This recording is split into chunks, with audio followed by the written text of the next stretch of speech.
Hey everybody, this is Andrew from T is for Tech, and today I'm taking a look at this MAONOCASTer.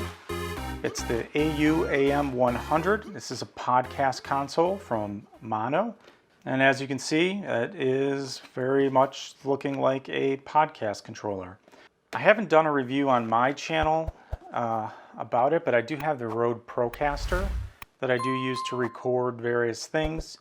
And this is more probably of a portable podcast studio because it does have, I believe, battery power, so you don't have to necessarily have it plugged in all the time. But you know, the gist of it is you can integrate a bunch of different digital audio mixing equipment into one solution that you can take with you or use in your studio. You can use different types of things as inputs. You know, we can use phones, you can use a speaker out of a computer, you can use a computer input, you can use XLR jacks. There's a few XLR inputs for microphones. You can also, you know, have a 3.5 millimeter input from a microphone and have two monitoring outs for headphones. So definitely something, you know, if you're doing a small podcast or you're doing some recording, you might definitely want to take a look at this. One of the kind of neat things is it does have some built-in pitch changers. So if you're into, you know, changing your voice, you can do that. It has different reverb modes as well as customizable jingle pads and music instrument inputs. So if you want to have guitar, you know, a keyboard, musical instrument performance, etc., you can also kind of do that in there. Now, the one thing that this does not have is actually onboard recording to the device, so you still will need like a computer or something else to actually record. This is just for mixing and bringing a bunch of inputs together that you can bring into your audio software. So in this quick video here, I'm just going to do a quick unboxing, kind of show you what you get with it. Get a user manual in color, which is nice. Kind of goes over the different inputs, outputs, how do you set it up with your computer, etc. So you have that. You've got a card. Maybe you can use a dry erase or something on if you want to write down like what channels or what sounds are on the different jingle pads. There's a letter here on really nice paper talking about it. And basically this was a Kickstarter campaign. They did raise some money on Kickstarter. Did get a CES 2021 Innovation Award for the design. And yeah, I mean, basically tells a little bit about that.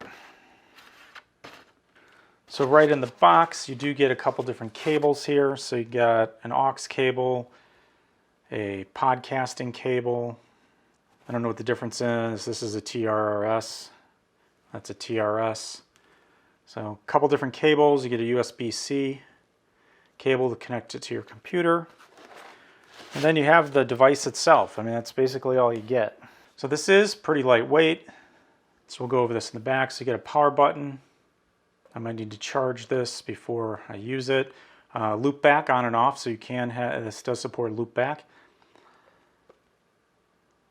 A couple different XLR ports as inputs. Has a built-in denoiser that you can turn on and off.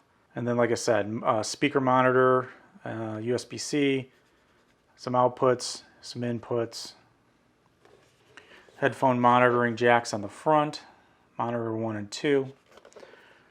And then, you know, you get your basic console. So you can set the mic gain here, and if you can see that. If you need phantom power, you can turn that on for the microphones. You can also mute the microphones there. If you have a phone connected to this, for the 3.5, there is battery, I guess.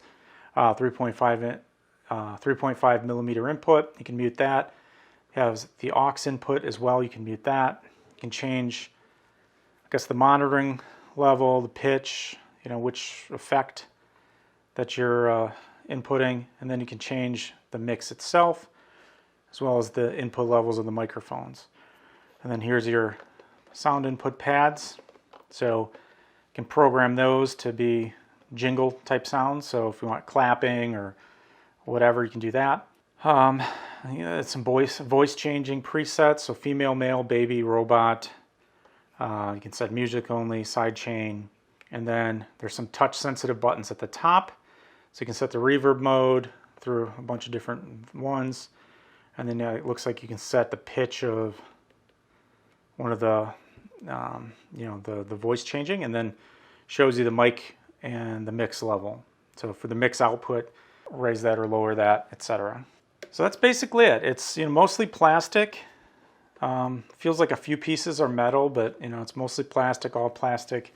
Controls, obviously rubber feet on the back, so you can put it down and it won't really scoot around a lot.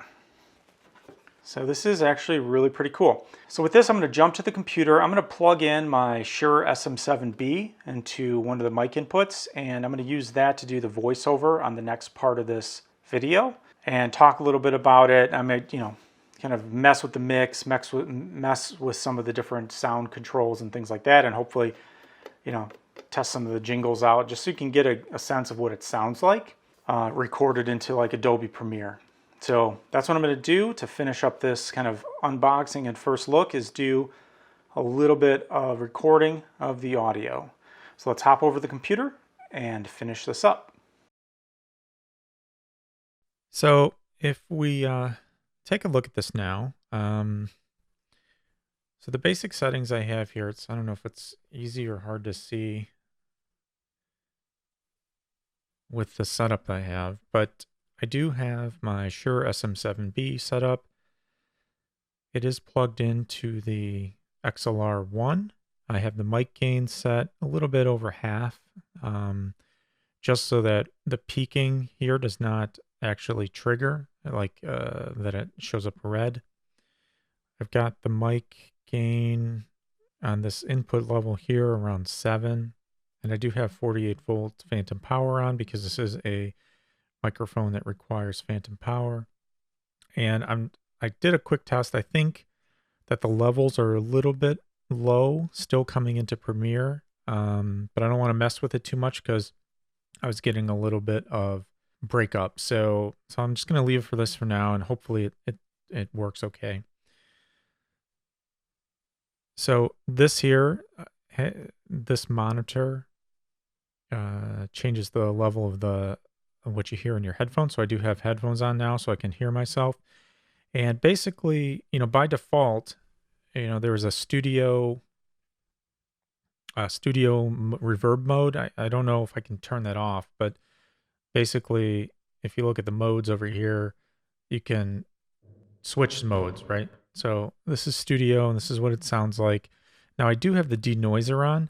Now the denoiser is off, and basically you can hear a little bit of background noise. At least I can hear kind of like the noise floor raise in the headphones. But when I turn the denoiser on, it's kind of like a noise gate, and it will kick in and make it a little bit quieter. So I think I need to have that on. At least it sounds better in the headphones. There's no way to adjust it, I don't think. It's just on or off.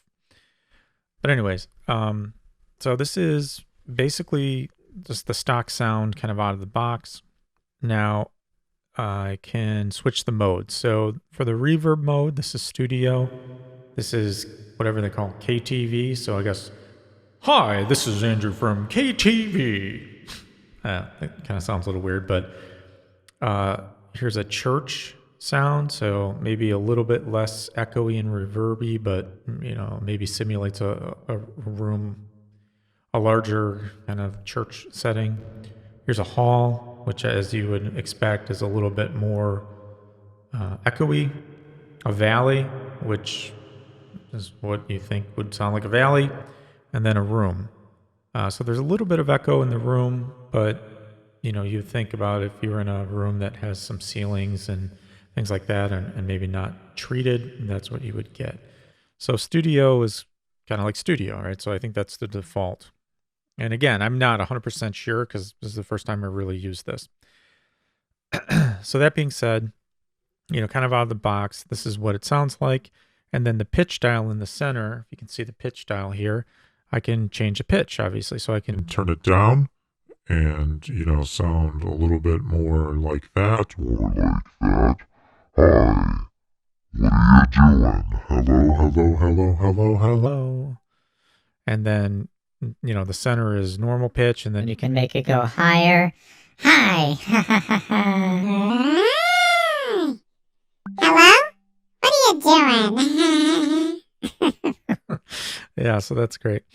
And then you can basically set some default pitch, I'm assuming. So, like, this is a female. This is a male with a deep voice, I guess. And this is a baby. Hi, Mama. And a robot. Hello, Will Robinson. Danger, danger, Will Robinson. So that's those. And then you can use the Electron, and I believe it's like kind of like an auto tune. So you can find a key that you like, key of C, or go to key of G, and you can sing to me. Yeah. So I don't know how to turn it off though. Yeah. So if you let me just switch back to the other mode. So I guess if you're a singer and you kind of want some sort of auto-tune thing built in, you can actually use that. So those are some of the effects. And again, it's really just around pitch manipulation of your voice. So either, Manually with this. dial, or, some of the presets, that kind of auto-tune like functionality there, and the reverb modes. A few moments later. And then there's some out of the box jingle pads, so you can use that. So here you go. This is the first one. A few moments later. And the second one.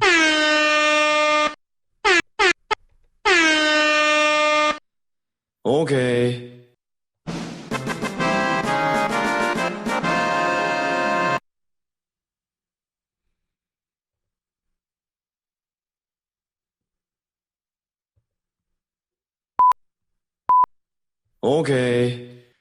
Okay, so it looks like they only have these first 4 populated, and then these seem to be blank. And then this one just makes a beep noise or whatever. So yeah, so I mean, that's basically like, and you can see here as you turn this mix down, you'll either get it, the mix will go down, and you can mute yourself out by doing that. So I think I had it set there. So that's basically about it, right? Like I said, there's a bunch of inputs on this thing. All I have right now is this XLR input, and yeah, that's about it. So that's all I'm going to do here. If you have any questions, go ahead and post those below. I'd be happy to answer whatever I can. This is Andrew from TS for Tech. Thanks for watching, and I'll see you next time.